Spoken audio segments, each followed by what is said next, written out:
नमस्कार दोस्तों, मैं एस के मिश्रा आप सभी का स्वागत करता हूं आपके अपने study channel BA online classes में। दोस्तों, हमने फर्स्ट पेपर का एनालिसिस किया कि कोविड के बाद इलाहाबाद विश्वविद्यालय ने अपने सिलेबस में किन किन चीज़ों को हटाया है और किन किन चीज़ों को पहले जैसे रखा है। कल हमने फर्स्ट पेपर के बारे में समझा और आप सभी ने उस पर रिस्पांस भी अच्छा दिया और मांग की कि हम सेकंड पेपर पर भी ऐसे एनालिसिस करें। तो आज आपके मध्य मैं सौरभ मिश्रा सेकंड पेपर का एनालिसिस लेकर हाजिर हूँ कि विश्वविद्यालय ने अपने सेकंड पेपर से किन किन चीज़ों को हटाया है और किन किन चीज़ों को रखा है। तो दोस्तों, अगर हम फर्स्ट यूनिट की बात करें तो इसके अंतर्गत हम हिस्टोरियन सोर्स के अध्ययन करते थे कि मतलब भारतीय इतिहास के स्रोत क्या हैं, इतिहास के स्रोत क्या हैं और उनका अध्ययन किन किन आधारों पर करते हैं। इसमें पहले था साहित्य, भारतीय और विदेशी साहित्य जिसके अंतर्गत हुआ करता था। तत्पश्चात अभिलेख, मुद्रा एवं पुरातात्विक साक्ष्य हुआ करता था। लेकिन जो आज नया सिलेबस आया है उसमें से अभिलेख और मुद्रा को हटा दिया गया है। भारतीय और विदेशी साहित्य को पहले जैसे ही रखा गया तथा पुरातात्विक साक्ष्य को भी रखा गया है।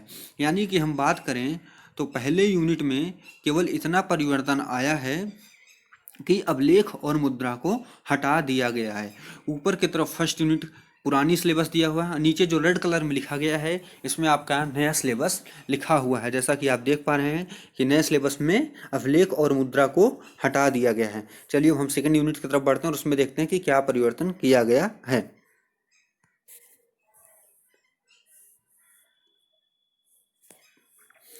तो दोस्तों, सेकंड यूनिट की बात करें तो इसके अंतर्गत हम प्रारंभिक राज्य गठन का अध्ययन करते थे। यानी कि जो शुरुआत में राज्यों का बनना स्टार्ट हुआ कि कैसे कैसे मगध बना, वज्जी बना, इन सब का हम अध्ययन किया करते थे। जिसके अंतर्गत महाजनपद, जिसमें 16 जनपद हुआ करते थे, मगध का उदय बिंबिसार से महापद्मनंद तक अध्ययन करते थे। उसके बाद इसका सेकंड जो सब टॉपिक हुआ करता था इसमें फारसी आक्रमण, जिसमें एलेक्जेंडर के आक्रमण का हम वर्णन पढ़ा करते थे। इसके बाद इसमें सब टॉपिक था राजशाही राज्यों की विशेषताएं और गणराज्य की विशेषताएं। यानी कि जिन राज्यों में राजाओं का शासन हुआ करता था उसकी क्या विशेषताएं हुआ करती थी और जिन जगह पे जनतंत्र शासन हुआ करता था उस राज्य की क्या विशेषताएं हुआ करती थी।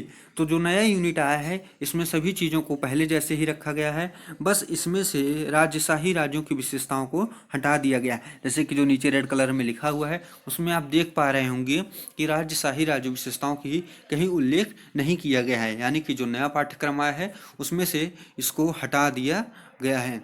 इसी के साथ हमारा सेकंड यूनिट का एनालिसिस ये रहा। अब हम चलिए थर्ड यूनिट की तरफ बढ़ते हैं और उसमें देखते हैं कि क्या परिवर्तन किया गया है।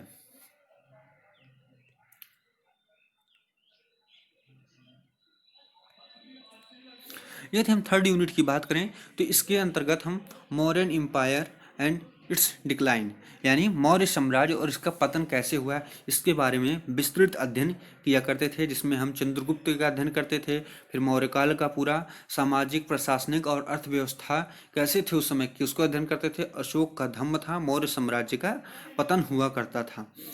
जो नया सिलेबस आया है इसमें सभी चीज़ों को बिल्कुल वैसे ही रखा गया है। यदि हटाया गया है तो वो है मौर्य काल में प्रशासन, समाज और अर्थव्यवस्था। यानी कि मौर्य काल में जो प्रशासन, समाज और अर्थव्यवस्था थी वो किस प्रकार से थी, कैसे थी, कितनी विकसित थी, कितनी अल्प विकसित थी, इसके संबंधित जो क्वेश्चन पूछा जाता था वो इस वर्ष हटा दिया गया है।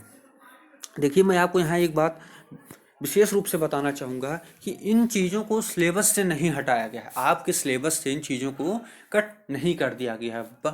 बस इसमें इतना किया गया है कि इस वर्ष कोविड की वजह से क्लासेस रेगुलर नहीं चल पाई हैं, शिक्षा में व्यवधान आया हुआ है। तो इस वजह से आपके कोर्सेस में से जहाँ से प्रश्न बनते थे उन केवल प्रश्नों के लिए कुछ हिस्सों को कम कर दिया गया है। यानी कि जो चीज़ें नहीं इसमें इंक्लूड की गई हैं उसमें से बस संबंधित प्रश्न नहीं पूछा जाएगा आपकी एग्ज़ाम में।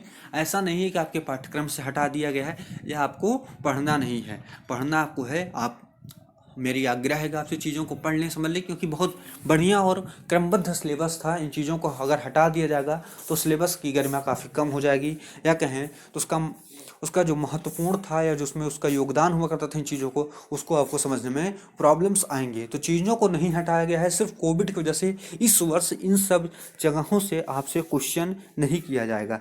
चलिए हम यूनिट 4 पे चलते हैं और देखते हैं यूनिट 4 में क्या परिवर्तन किया गया है। यूनिट फोर्थ में अगर आप देख पा रहे होंगे तो यहाँ पे हम राजनैतिक विखंडन 200 ईसा पूर्व से 300 ईस्वी तक जो राजनीतिक विखंडन होता है, छोटे छोटे बड़े बड़े राज्य छोटे छोटे राज्यों में टूट करके अन्य राज्यों का रूप लेते हैं, इसके बारे में अध्ययन करते थे। इसमें हम पुष्यमित्र शंगु, गौतमी पुत्र सातकर्णी का उपलब्ध अध्ययन किया करते थे। शक सातवाहन वंश का अध्ययन करते थे। शक सातवाहन वंश का साम्राज्य संघर्ष का अध्ययन करते थे। फिर सातवाहन साम्राज्य कैसा स्थापित हुआ और शक वंश का कैसे पतन हुआ, इसके बारे में हम विस्तृत अध्ययन करते थे। तो जो इस वर्ष का नया सिलेबस आया है उसमें सातवाहन साम्राज्य और शक वंश का पतन को हटा दिया गया है, केवल इतना परिवर्तन किया गया है, बाकी चीज़ों को वैसे ही रखा गया है जैसे कि पहले हुआ करती थी। इसी के साथ हम यूनिट 5 पे चलते हैं और देखते हैं उसमें क्या परिवर्तन किया गया है। तो यूनिट 5 में क्या हुआ करता था, हम इसमें विदेशी आक्रमण और राजवंश का अध्ययन किया करते थे। शक, कुषाण, इंडो ग्रीक, पहलव, और इसमें कनिष्क प्रथम के दिनांक और उपलब्धियों के बारे में विशेष रूप से अध्ययन किया जाता था। और कनिष्क प्रथम से संबंधित क्वेश्चन भी आता था कि कनिष्क महान राजा कैसे था, कनिष्क की तिथियों के बारे में टिप्पणी लिखिए, या कनिष्क अपने राजवंश में एक सर्वश्रेष्ठ राजा कैसे साबित होता है, इस पर विस्तृत अध्याय लिखिए। तो इस सबसे संबंधित क्वेश्चन आते थे। इन सबको वैसे ही रखा गया, बस इसमें इंडो ग्रीक युद्ध और पहलो वंश को हटा दिया गया है। यह हमारा सेकंड पेपर का एनालिसिस था जो हम आपके सामने प्रस्तुत किए हैं कि सेकंड पेपर में क्या परिवर्तन किया गया है और क्या नहीं। आशा करता हूँ आपको समझने में आसानी हुई होगी। यदि चीज़ आपके समझ में आ गई हो तो इस वीडियो को लाइक करिए, चैनल को सब्सक्राइब करिए, दोस्तों के मध्य इसको शेयर कीजिए। दोस्तों एक बात से आपसे और आग्रह करनी है, यदि आपको इनका और फर्स्ट पेपर का PDF चाहिएगा तो इसका लिंक जो है मैं आपके कमेंट बॉक्स में पिन कर दूंगा, वहाँ से आप देख सकते हैं। क्योंकि व्हाट्सएप ग्रुप पे आकर बार बार बच्चे सिलेबस मांगते हैं, तो मेरी उनसे विनम्र आग्रह है कि देखिए प्रॉब्लम ऐसी है कि सिलेबस मैं अपलोड करता हूँ बार बार, फिर जब नए बच्चे जुड़ते हैं तो सिलेबस उनको नहीं दिखाई देता। इसलिए आप टेलीग्राम जो चैनल पे जुड़ेंगे तो वहाँ पर जो सिलेबस पहले भी पढ़ा हुआ है, जो चीज़ें पहले साल या पहले बार पढ़ी हुई है, वो सारी वहाँ पर उपलब्ध है। तो आपसे निवेदन है कि आप टेलीग्राम चैनल पर भी जुड़ जाएँ। टेलीग्राम चैनल पर जुड़ने के लिए आपको हमारे चैनल पर जाना है, वहाँ से अबाउट में जाना है, वहाँ से आपको टेलीग्राम का ऑप्शन मिलेगा, वहाँ पे आप क्लिक करके हमारे चैनल पे सीधे जा सकते हैं। नमस्कार, धन्यवाद। जहाँ रहिए स्वस्थ रहिए, कुशल मंगल रहिए, सुरक्षित रहिए।